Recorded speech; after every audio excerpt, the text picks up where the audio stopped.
Hi, everybody. Morning. Good morning. I don't even know what time of day it is anymore. It's Friday, and all of these amazing people came on a Friday. That's right. That's right. You came on a Friday in a week that was probably packed to the gills with meetings. And you know why they came on a Friday? Because they are here to hear about home base. That is exactly which correct. I am like incredibly excited about. I cannot wait to hear about it because Jessica has been talking about it. And so I'm like, I want to see this for myself. What do you think, Keelan? Should our amazing presenters introduce themselves and we'll just keep letting in the concert full of people that are excited to hear about home base? Yes, let's do it. Let's do it. Awesome. Thank you so much, Nicole. Do you want me to go ahead and start the introductions? Absolutely. We cannot wait to know more about you and Jazzy and home base and to get all excited together on this Friday morning. Awesome. Well, thank you everyone for being here. Good morning. Good morning from Sacramento. Good morning. And my name is B. Curiel, and I am currently an interim outreach specialist at American River College. I've worked in student leadership before at Sac City and as well as American River. And before that, I'm an alum from UC Davis, where I studied Chicano studies and kind of where I started my journey in higher education. And then shortly after graduating, starting at the community colleges in Sacramento. But I'm really excited to be here with y'all and to talk more about the amazing home bases and like what ARC has done, the work that to get there basically. And yeah, so that's a little bit about myself. Good morning. My Friday mornings are for Starbucks, so I hope you all had the same good start. And I can pass it over to my colleague that's joining me from ARC as well, Jazzy. Hey, thanks, B. Good morning, everyone. My name is Jazzy Muganzo Murphy. I use she, her, they, them pronouns. I serve as our Dean of Student Services, overseeing outreach, first-year experience, and our home-based pathway communities. I've been in higher ed for over 2 decades, started my career at Sacramento State, spent most of my time at the four-year universities before joining American River College in 2019. I'm excited to let you hear about what we've done with home bases. B's going to be running the show. I'll be their co-pilot. I'll be managing the chat as well. So if you have questions, comments, or just general commentary, feel free to drop that in the chat. I'll be engaging with folks there. We'll also be sharing some important links that direct to our website with some of the things that B will be presenting on. So sit back, buckle up, get that coffee cup close. And B, I'll turn it back over to you. Let's get started. All right, thanks, Jazzy. So I'm gonna go ahead and start sharing my screen if that's okay. If y'all wanna keep introducing yourself and putting your name and your college, your role in the chat, I would love to kind of continue hearing about who's in the room. And I'll go ahead and start sharing. All right, so today we're gonna be talking about the home-based pathway communities at American River. So welcome, it's a little logo here. And so a little bit of an overview for today. I know some folks are still joining, so maybe we can kind of keep pointing to where we're at in the presentation as we go along. But just for a little bit of an overview, I wanted to start off in giving some context and timelines. So kind of like what leading up to the home-based pathway communities and the work that I had to take to kind of get there. I want to also touch upon the implementation of the home-based pathway communities. And then talking about our current practices, a little bit of what we envision for the future. And then also touching upon what it looks like to commit to the process, what it looks like to continue to grow, what it looks like to continue to learn. And then, of course, I want to make room for Q&A or discussion and kind of talk about I don't know, some of the things that you all picked up from the presentation or some of the questions that you all had along your way. So I encourage you all to kind of like make little notes for yourself about where you want to come back if you kind of left that it was a little unfinished. I'd be happy to come back to it. Right. And so a little bit about American River College. As y'all know, we're from Sacramento area. We're part of the greater Los Rios Community College District. And we are one of the larger community colleges in the district with about an average of 30,000 students. So I believe right now we have maybe like 27,000. So it's kind of averages around to 30,000. And we are the largest feeder to the local universities of Sac State and UC Davis in the state. So we are the largest feeder to them. And a lot of students end up having goals around those local universities. So it's kind of nice to have this sense of community across our colleges and across the universities where a lot of staff and faculty tend to have history connections. A lot of them are alumni. So it's kind of this little community that we have in Sacramento around American River College. And then this is our website link right here where Jazzy kind of mentioned that a lot of what I'll be talking about, a lot of it is transparent and on our website. So if you ever want to learn more about any of the areas that I'm talking about, we'd be happy to link it in the chat. And then as always, we have a search button where you can search it on our website if it's something that we're not able to get back to. But yeah, I just want to talk a little bit more about that. And so let me go ahead and touch upon this link. So from our main website, before getting started, I want to come back to this kind of about us really quick. And just get a sense of a little bit of our values and where we're coming from as a college. And I also want to recognize the indigenous land that we occupy in Sacramento and that we are currently on. So we want to acknowledge that we're currently on Nisenan, Maidu, and Miwok tribal nations, and that these were the sovereign people that have been caretakers of this land since time immemorial. And ARC does have a vibrant Native American student community and population and staff and faculty that are involved in that. So we always want to make sure to acknowledge that, you know, they're there, they exist, and they work with the community, and that, you know, whether these tribes are federally recognized or unrecognized, it's important to kind of take note of the land in which you're also working with in your college and your prospective area. So a quick Google search could tell you kind of what land acknowledgement or what land that your college or your residence would be on. And so this is when you click on the website and you go to our values, this is kind of where you'll find our vision, mission, and our values and our commitment to social justice and equity. And this is kind of an umbrella of what informs a lot of the work or a lot of the goals, because it is always going to be ongoing work, and it exists in so many different levels. So from the macro all the way down to the micro in our actual relationships with students. And so it's good to note that these are, you know, they're specific to social justice and equity, but they're also very broad, and they're also ongoing work that we are kind of committed to in this process as well.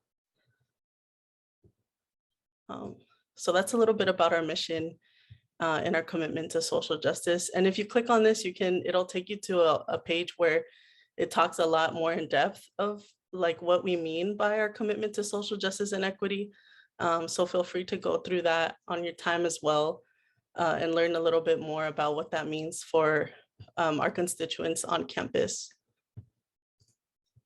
And so getting started with a little bit more history and context. Again, we're American River College, part of the Los Rios Community College District in Sacramento. And so a little bit of context of what led us to the home-based pathway communities, to creating them and launching them, is that, so there's been a lot of work that's been happening at our college since about 2016 to the present. And so I'm gonna do my best to kind of give a quick overview.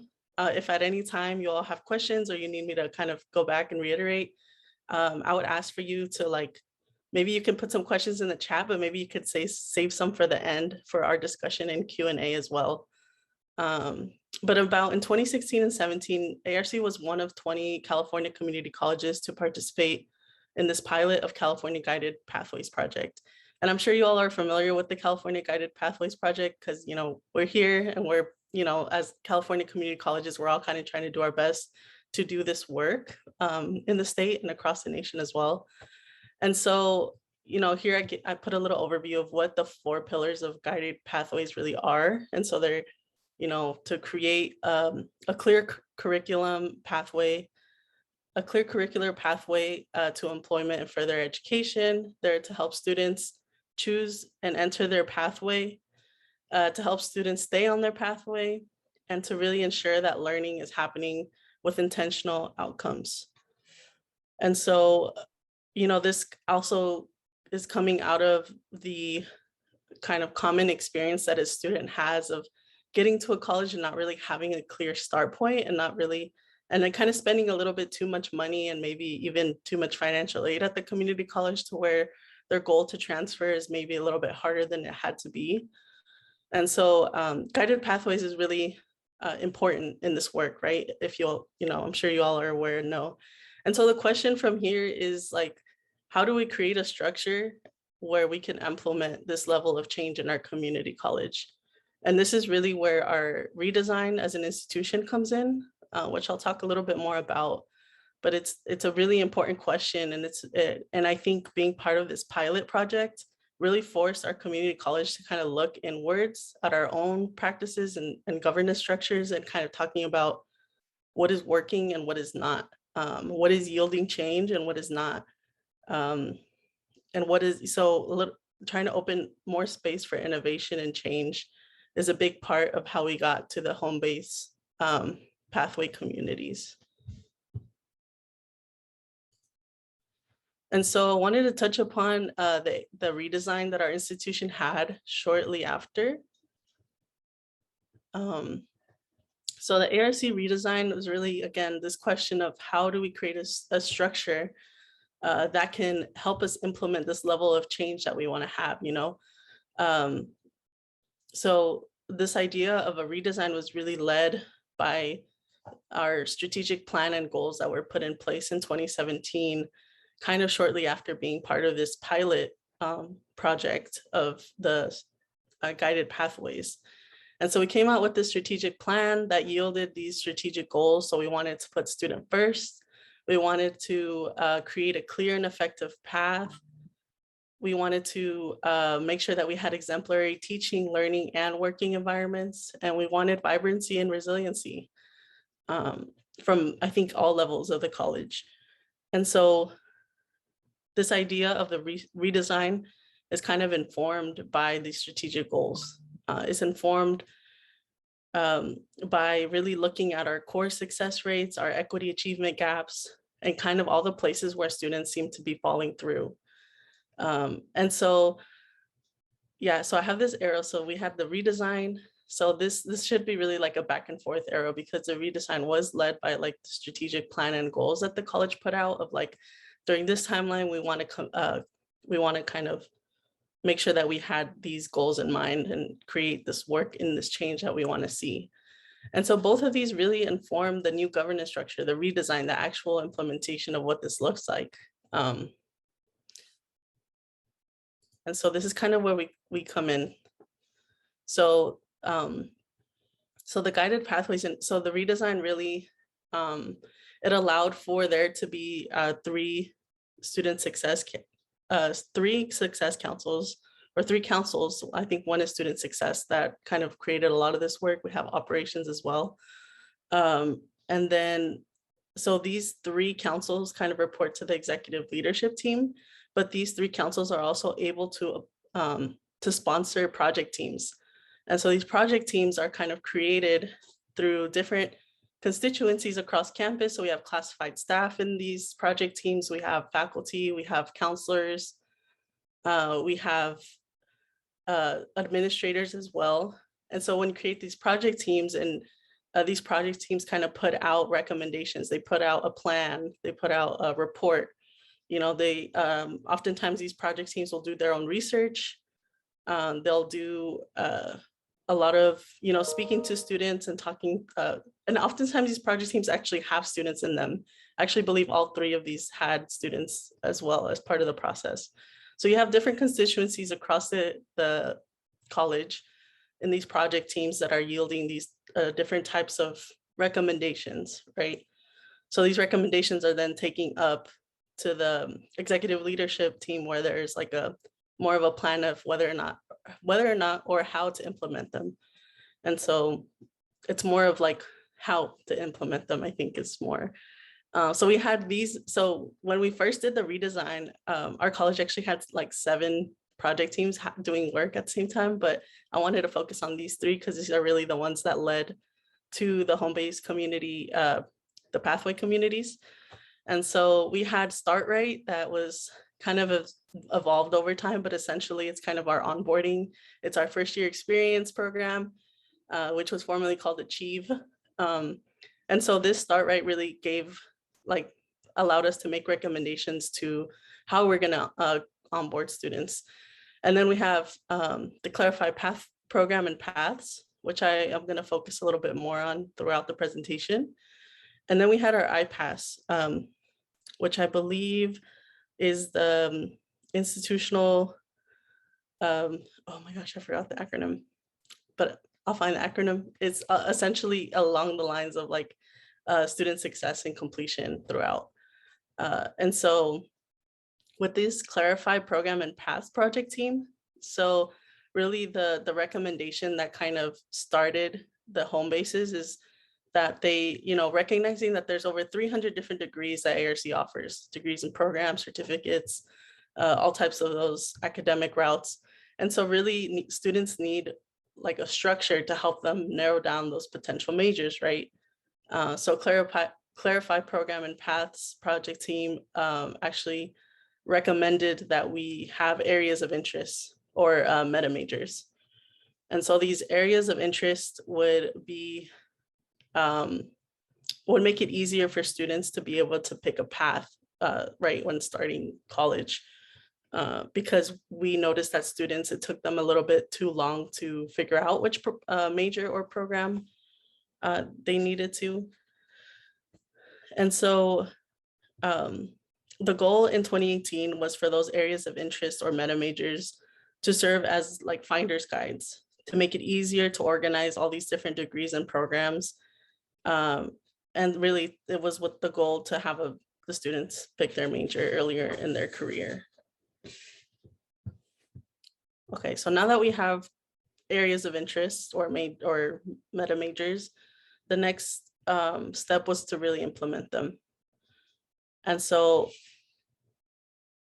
now it was time to implement and the project team's recommendations. And what the actualization of these areas meant is that it would be implemented from the students' start of their college all the way through their end goal. And so these were, let's see, sorry, looking at time. Okay. So these were the 8 areas of interest that kind of came out of that project team. So we have arts, we have business, hospitality, and recreation. We had STEM or science, technology, engineering, and mathematics. We have manufacturing, construction, and transportation. We have health, human services, and well-being. We have public service and education, people, culture and society, language and communication. And so we had these kind of narrow areas of interest that lead out to the many of majors that are behind them. And so this is the original one. This is kind of where it started, and there's a little bit of more evolution that created, that led to the home bases. And so now I want to kind of touch upon what it meant to implement these areas of interest, right? Like so, we did the work of doing the redesign of like creating a new governance structures that really was led by project teams.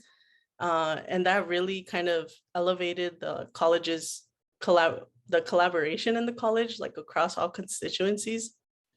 And so, we have all this information that is put out. And I want to also iterate that all of the project team's plans are on our website. They're all there. They're available on the insider page. And so I think this should be able to be accessed by everyone. And so maybe we could come back and put the links in. But so we had this kind of work that led up to the areas of interest or meta majors. And so now it's really kind of like, what do we want to do with this structure? And so when it comes to the implementation, it really, coming off of the recommendations, we wanted to use the areas of interest to cohort students. And so this is really also more of the first year experience program. So that's kind of where some of this work started, is to like, okay, let's use this for our model of onboarding. And so who made up the project teams? I have a question. And so we can talk a little bit more about this, but I know that each council sponsors a project team. And so usually they sponsor a chair first, and then it's the chair of the project team to kind of recruit other members of the project teams. So the chair is usually an administrator or a faculty member. And so those folks then go out and they'll ask other members, staff, and I think there's a process also to kind of create release time for these members to kind of attend meetings throughout the semester to work on this project. So that, I hope that answered your question, but that's essentially who made up the project teams. Yeah, so they are across the constituencies, but they do have chairs and leaders that lead the project teams in their work. All right, so coming back to the implementation. So let's see. Yeah, so we have these areas of interest. So how do we want to implement them to our college? So the first step that we did was,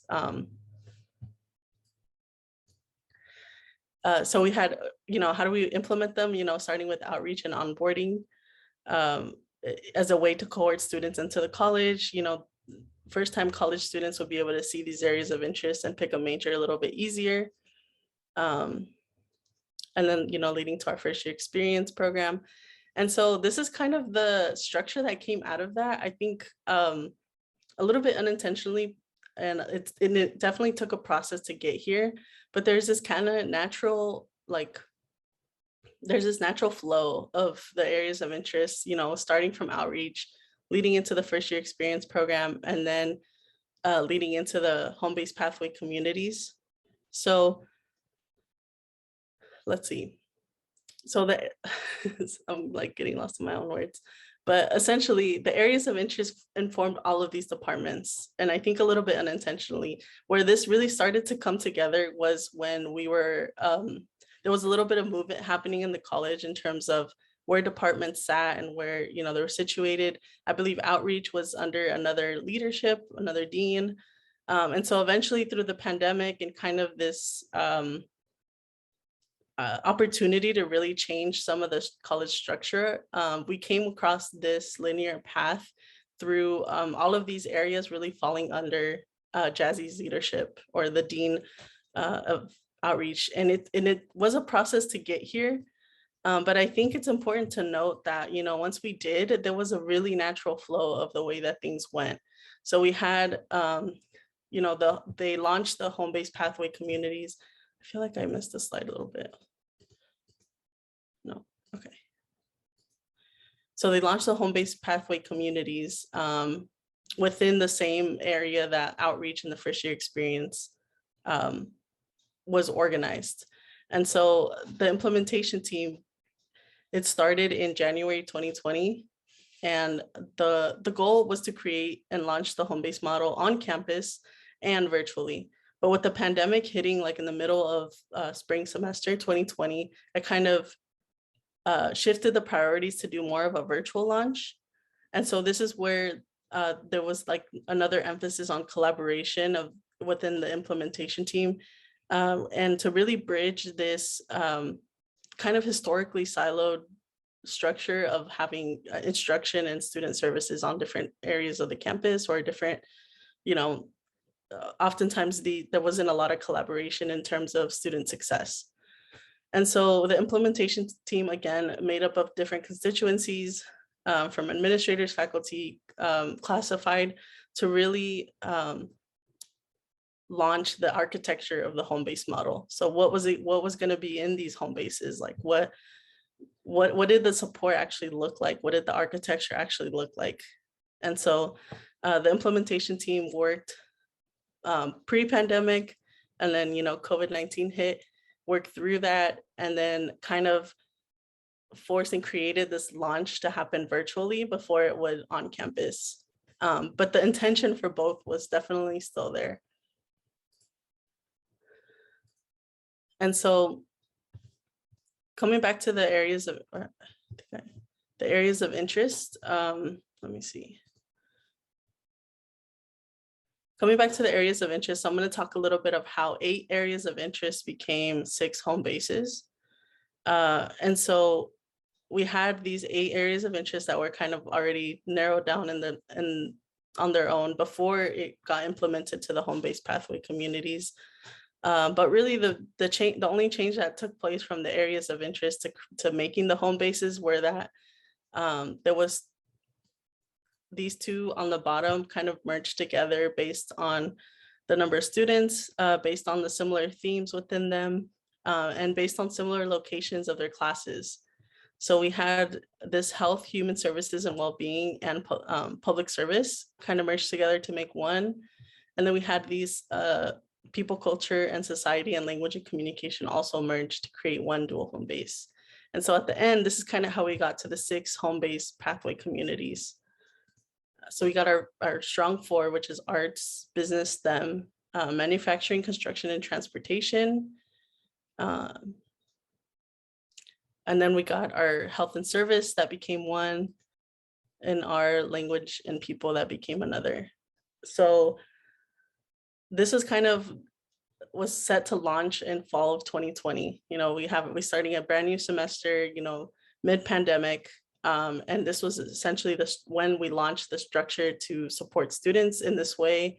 And this is where a lot of those changes took place that I talked about, where outreach, first year experience, and the home-based pathway communities were all kind of they all kind of floated together. It felt like they all kind of came in under the same department under Jazzy's leadership. And honestly, it's been a great collaboration. Like, I currently work in outreach, and it's helped a lot to have all these folks under the same team, to know exactly where to hand students off when it comes to first year experience, knowing that handoff is eventually going to lead into a home base as well. So there's just a lot of that linear kind of structure also helps in incorporating these home-based pathway communities across the school. And so coming back to this is like our original 6. So we got STEM, we got business right here, manufacturing, construction, and transportation. We got people and culture that became, you know, meshed together, language and people, that meshed together to create one. We have our arts, and we have our health and service, another one that kind of meshed together. So we had these 6 home base. And then another great part of the home base kind of structure is also within the collaboration. So for example, we had our fall kickoff of last month. And so it helped immensely to be able to involve the staff from the home bases to the kickoff. So we had actually each first year kickoff was dedicated to a home base. So it was like students under all these majors that are all very similar, all very community. You know, they were able to attend the same welcome event at the start of the semester. So they met peers that had, you know, probably similar classes, similar majors. And then staff, they met the staff that was going to be working with them ideally throughout their entire time at American River College, right? So again, that's just like the scratch of the surface, I think, of what the potential is behind home bases, and a little bit of what it could look like, what it could start to look like. And then obviously me on the outreach component. So one of the kind of the ways that I've been able to really work on the streamlining students into the home bases is through my communication, which is through a student newsletter that I send to all the new students. And so I think it was really cool to experience, you know, sending the student newsletter, inviting students to this welcome event or fall kickoff, you know, and then seeing over 100 people sign up the next day after I send that newsletter. And so communication during this time has been super important part of this process. And newsletters have been one of the most, I think, effective ways, because, you know, it lands straight into their email versus social media. It sometimes is a hit or miss. Social media is great, but when it comes to new students, it could be really hard to even get them to the platform. And so I've learned that the communication part is really important to find an effective means. Okay, and then just gonna talk real quick about what the actual architecture of these home-based communities look like. And so I created this little graphic to hopefully be able to illustrate a picture. So we got students in the home bases in the middle. And then, you could kind of think of these pods as each one is their own home base. So we have success coaches or, classified staff support in one area. And so really it's ideal that these coaches could be a huge resource for the students because they'll know how to refer students to like learning communities such as Puente, Moja, and Prize. They'll be able to refer students to categorical programs or, grant programs such as TRIO, EOP&S, CalWORKS. And then, they also provide programming, community building, and overall support. And then you have your counselors that are part of the home bases that are dedicated or assigned or dedicated to that home base. And so this has also been a huge benefit because the departments would have a counselor that they could communicate directly with when it comes to changes in the departments. So if an academic department is not offering a certificate anymore, they know exactly who to contact, which counselor to let know for those students in those areas, if that makes sense. So having counselors in the home base makes counseling more accessible, makes it more specific, and it makes has students be able to kind of meet with the same counselor, which creates a lot more trust. And then we have peer mentors in the home bases, which essentially would be able to kind of not just be a mentor and guide the students, but they would also hopefully be able to be they would also be able to refer students to things like home student life. So what clubs are happening, what events are happening, tutoring, kind of those overarching things that all the college provides for all the students. And then obviously students are automatically connected to their classes, right? To their instruction. And so each home base has a faculty liaison. And so that essentially would help with the instruction side of things. So it would help that home bases would be up to date, and there would be communication between instruction and the student services kind of side of home base. So the faculty liaison is really helping bridge that as well. And a little bit more about our current practices, I wanted to touch upon really quick before wrapping up. So the technology that we've been using to communicate mainly has been through Canvas. So Canvas is the same platform that students have for their classes.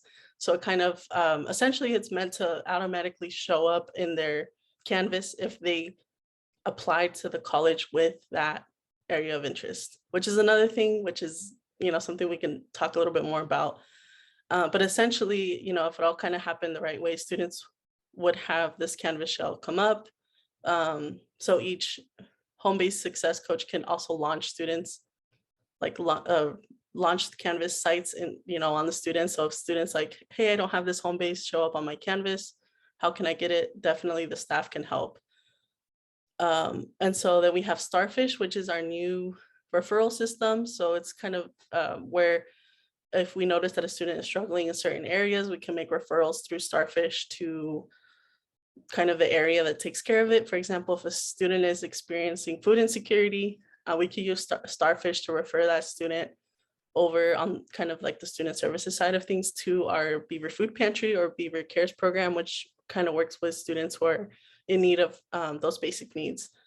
And then of course we have PeopleSoft, and we have our SARS system, which PeopleSoft is more of the, I'm sure you all are familiar with the kind of the overarching student services side, where we can look at students' demographics and where students kind of, it's the e-services component a lot of times, so their ed plan and stuff like that. Yeah, and then we have our communication and programming, which is also happening through social media. So not just Canvas, but also each home base has their social media account where they post events that are happening or events that they are coordinating. And then part of the home base system is also this advisory team that is created or composed of instructional faculty, counseling faculty, classified staff, and administrators. Again, this like ongoing collaboration of constituents across the campus. And so this advisory team meets, or we'll start meeting again because, you know, summer coming back from it, we'll start meeting again bi-weekly. And so really the job of this advisory team is to provide ongoing feedback, to kind of reflect on things that have happened in the past, and then really kind of dream together or like imagine together what it would look like for the future. So it's really kind of this continuous conversation around the home-based pathway communities. And it is tri-chaired by these three people I've put. So there's Nisha Beckhorn, who is our Dean of Counseling and Transfer Services. And then we have Kathy Sorensen, who is the Dean of Behavioral and Social Sciences. And Kathy is essentially meets with the faculty liaisons. So she brings that component into the tri-chairs. And then in the third tri-chair is Jazzy Muganzo Murphy, who's here, who's the Dean of First Year Outreach and Pathway Communities. And so these three tri-chairs of the advisory team are essentially supported and overseen by Jeff Stevenson, our Vice President of Student Services, and Frey Kobayashi, our Vice President of Instruction. So really, again, this amazing kind of bridge between student services and instructional, the side of campus, has been a huge part of this, the success and the like creation of the home-based pathway communities. So it's a process. Again, it's an ongoing process. There's a lot of conversations. There's a lot of potential for growth. And so, you know, obviously with things like pandemic affecting hiring processes, you know, it's been a process to hire the students' positions kind of on the back end, and the more organizational kind of challenges. And then obviously for change to take, you know, it takes time for change to gain traction with students. So anytime a college has a change, it does take some time for students to kind of fall into it. And I think for also faculty and staff as well. So it's really about, you know, how are we communicating? I know the home-based pathway communities and the leadership have launched several of these kind of informational sessions for during the time that the home bases were being launched. So it's really a cultural shift because home-based pathway communities, it's not just a program, it's not just like a department, it's like a model. It's like a organizational model within our college. So really talking about, you know, what it looks to implement that has been really different than what it looks to implement a program. And so a huge part of the cultural shift that has helped, I think, is the way that our leadership and our, you know, people, part of the home-based teams have really gotten the college excited about this new kind of structure. So that comes with it being part of things like convocation, you know, having all these sessions dedicated to home bases. There's also a few videos on YouTube up that I love to show as an outreach specialist about home bases to new students.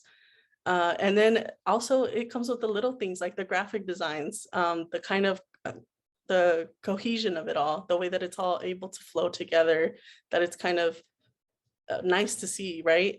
And so small things, but they make a difference. And then that also leading into evaluation. So how do we evaluate? So this, you know, there's also naturally a strong relationship with our teams in the outreach, first year onboarding and home base, you know, the team that Jazzy oversees in the outreach and data team. So there's a lot, I think each one of our components kind of works with the research and data team in our own ways. But there's a huge component of like, yes, how do we evaluate? What research should we look at? How do we measure the success of a model? Like who is being included in these home bases and who's not? Who's overrepresented, who's underrepresented? So things like that.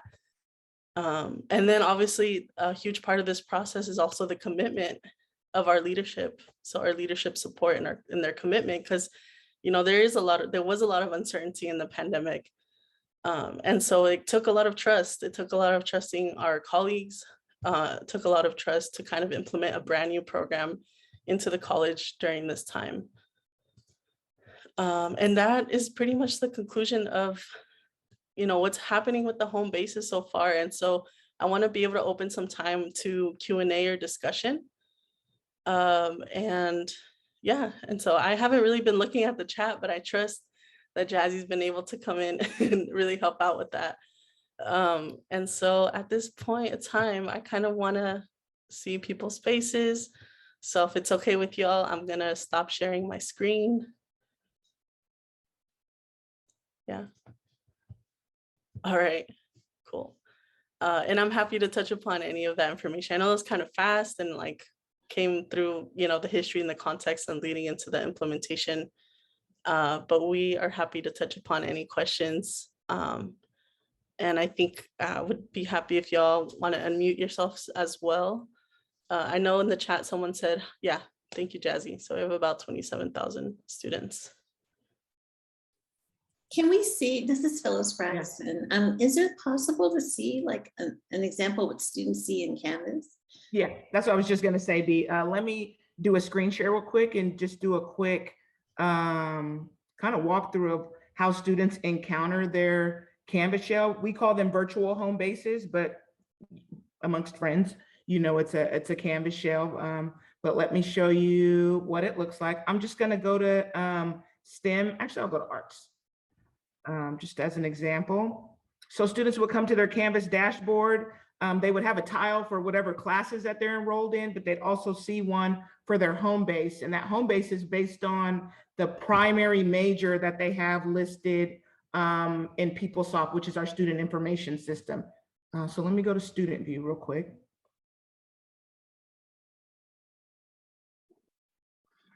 So once they get into the Canvas shell, internet, don't fail me now. This is what they'll see. And this is our phase 2. We just launched this new layout, but right away we wanted to make it clear who their coach was, what the contact information was, and the ways that they can contact their coach. Just having been remote now for 18 months, we hear from students time and time again that that's one of their concerns, is like, how do I reach somebody at the college? So we wanted to make sure that that was like front and center. The option for them to schedule a counseling appointment and be able to connect with their community. So this is essentially a discussion board where students are able to post questions, comments, concerns, and anything on their mind to build that virtual community. We use that there. There's a welcome video from the coach. Again, we wanted to make sure that they had a face to a name. There's a lot of email communication that's happening. And so that's a welcome message from Caesar. And then just who are the members of their success team, how they can connect with first year experience, as well as just other resources that we thought would be important for students. And they're also listed down here below: tutoring, important deadlines, what's happening at the college, financial aid, etc. We really wanted the page to be simple. In our first design, we had quite a bit of text, and we have a large population of English language learners on our campus. And so really just taking feedback from our students. And I know that was part of the questions in the chat, is what was the student involvement, but taking that feedback from our students, we were able to kind of modify our layout and evolve to what you see here in front of you. And I'd be certain if you brought us back next year, you'd be looking at a different layout at that point, because we hope that this process is iterative and that we're learning as we go. So I'll stop sharing there because I can't see y'all in that.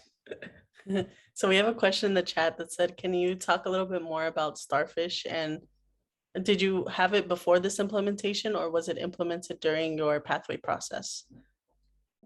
And talk a little more about the technology. So I don't know, Jesse, if you wanted to. So go ahead, and I'll jump in after you. Okay, I know our home base pathway communities were actually implemented before Starfish was officially, I believe.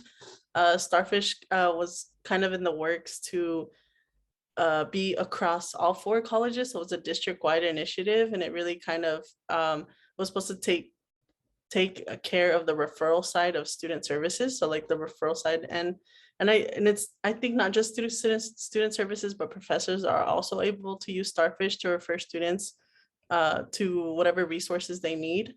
And so I believe Starfish exists within our student information, which is through PeopleSoft. Let's see. Yeah, so I think there's a lot for Starfish, I know there's been a lot of conversations in our college too, a little bit more of like critical questions, such as, we know this is another thing for counselors, staff, and, and professors to have to learn. So another kind of technology, another thing that we have to keep up. And then, also checking the effectiveness of these referrals. Like, is it working? Are students, how are students kind of able to respond to them, or to the way that these referrals are working. So we're still, it's happening, it's in the process. And I think there's still a lot of conversation around, its effectiveness and its use across the campus. I hope that makes sense. I don't know, Jazzy, if you wanted to add a little more about Starfish. No, you're right. That it was a part of our district-wide conversation before COVID, and then probably early spring, we were just starting to talk about how to implement it on campus. We were starting some initial trainings with the student success staff that would be responding to those referrals. But COVID hit, and that just took, that just kind of put everything on hold with Starfish. But once we launched those home bases, it came back in full force, and we recognized that that was going to be, at least at that time, our primary tool to be able to connect the dots between our faculty in the classroom and our counselors and our coaches. And Diana, you're not alone. You're not alone.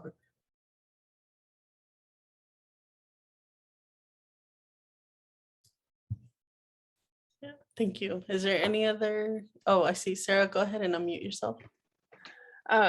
I kind of put in the chat and you said that you did have students. I was just wondering how you guys did the student, because we're launching, we're a quarter system, so we're launching in 3 weeks.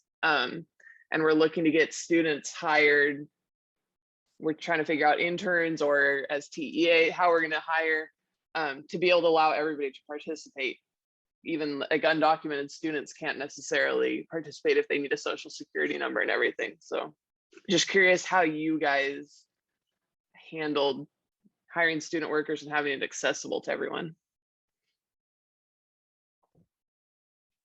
I guess, I'm sorry, I feel like I'm glitching a little bit. So B, if I am, just cut me off. But we really didn't have a lot of challenges recruiting students. I think we found in the pandemic, students were actually looking for work, at least those that were engaged, right? There's obviously a larger population of students that we aren't able to connect with in the ways that we want. But yeah, we were able to bring them on. We had international students working for us. We really didn't encounter any issues on that front. I think where we do have challenges is just with technology, right? And getting our students, not just a device, but a device that gives them access to the student information system and the communication tools that we need to be able to reach out to our students. But they staff our Zoom rooms, they're running our events virtually. So yeah, it's been great. And at each one of our events, like the fall kickoff or anything that we do for home bases, workshops, et cetera, we're promoting that we're always looking for peer mentors. So that's kind of been a way for us to recruit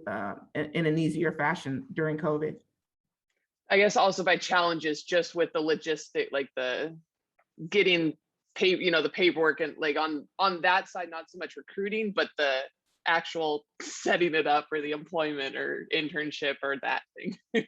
Yeah, that's real. That's a real challenge. We're also in a multi-college district, so trying to get things from, our college, get all the approvals, get it to district and then back, and also communicating with, students or applicants is something that we're still battling. And I don't know that anybody has a secret sauce on that yet. Yeah. Doctora Luz, I don't know, feel free to unmute yourself. Thank you very much. Thank you, B and Jassy. This has been very helpful. As you know, Portland Community College is sort of going through these changes. And I noticed you mentioned that you did a convocation. Was that helpful to the resistance that some people may have or maybe feeling about change? Yeah, I think so. I mean, we got a lot of commentary back, so we presented it at convocation, and then we had folks break out into, we were in person, so it was like real breakout rooms and kind of dialogue a little bit further about what had been presented. And it helped us see where folks were, but I think from a strategic perspective, it also helped us see kind of where the naysayers were and gave us an opportunity to kind of address what those concerns were. If I'm honest, and I'm sure it's true of any campus, it was space. That was really the big thing. It's like, you're trying to create these home bases and take away our fill in the blank. And so that was like the biggest thing that we had to really contend. And I think someone asked about roles earlier, and also just making sure that our counseling faculty was confident in what roles our success coaches were going to be playing. So our coaches are not counselors, they're not advisors, they're navigators, and just really helping our counseling faculty trust that that was going to be our approach were probably the two big things that came out of that convocation breakout. Thank you very much. And then I think we have a question that says, do you have any in-person events for fall kickoff events, orientation, or are they all virtual? Unfortunately for this year, they had to be all virtual in the early summer, and our orientation happening throughout the summer and our fall kickoff events.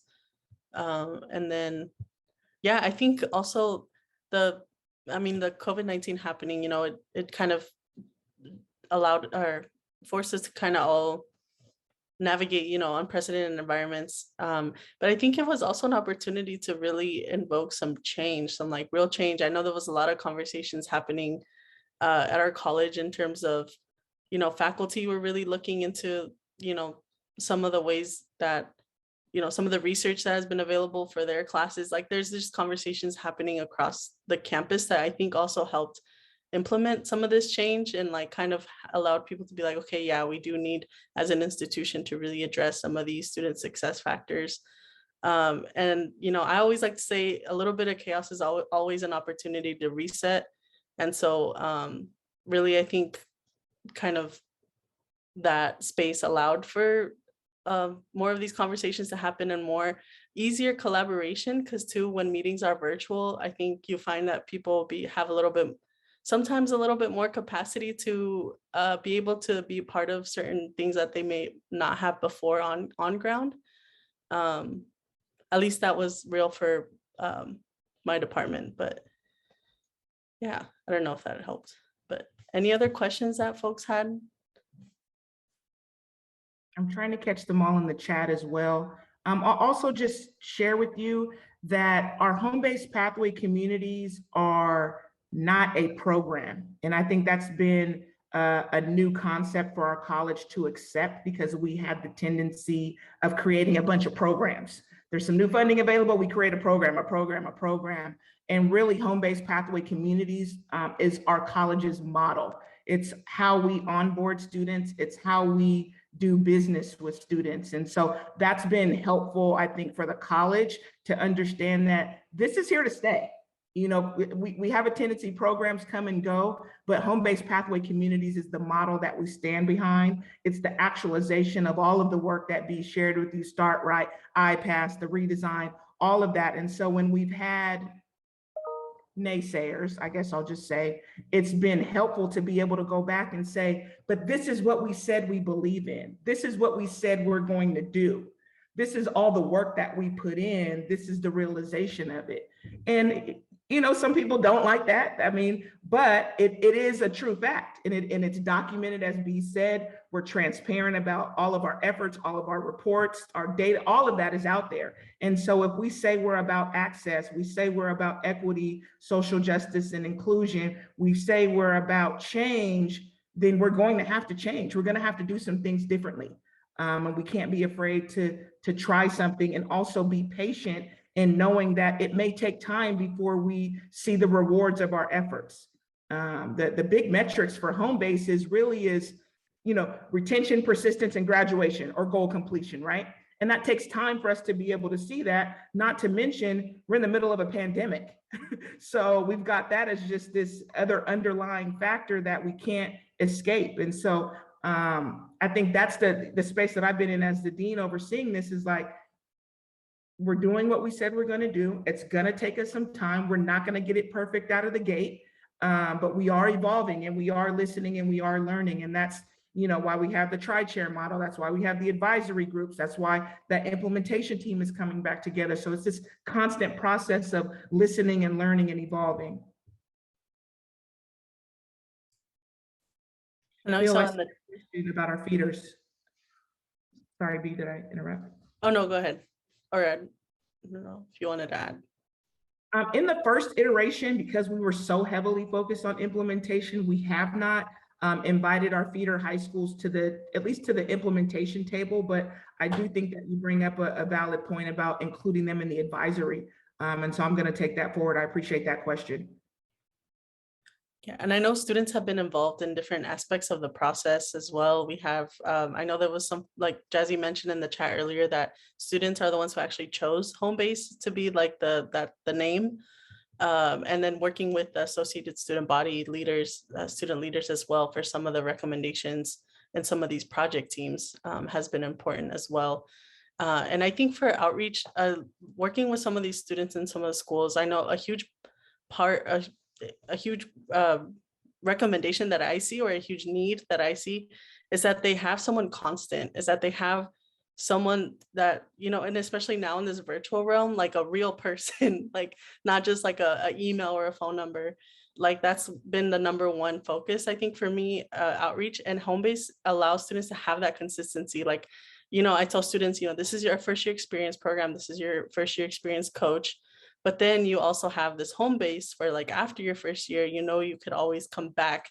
And I think the name is really helpful because, you know, when you think of Homebase, you know, you think it's like, you know, it's actually, you know, where you touch base, it's where you touch back to home. And so it's been a really good way for that consistency to happen to those most vulnerable students. And this is where a lot of students get lost along the way too, is because they don't have that consistent person. And I think if for anyone that's ever worked in outreach, and kind of my short time working in outreach so far, students, even though they're past the application process, past the onboarding, they still come back to you because they saw you and they know you're a real person, and they know this person can help me. And so it's really kind of growing that as well with the students.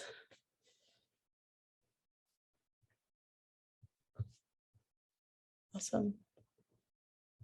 I know it's 11 o'clock here, so I'm trying to. It is.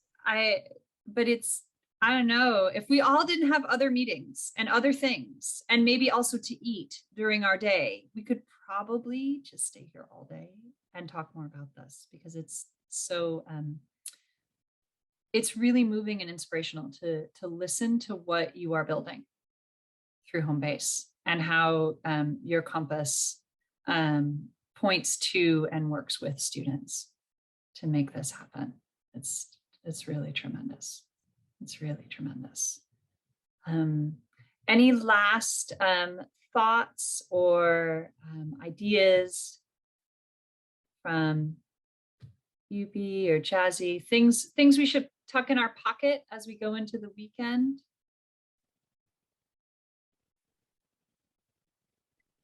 No, be safe, be well.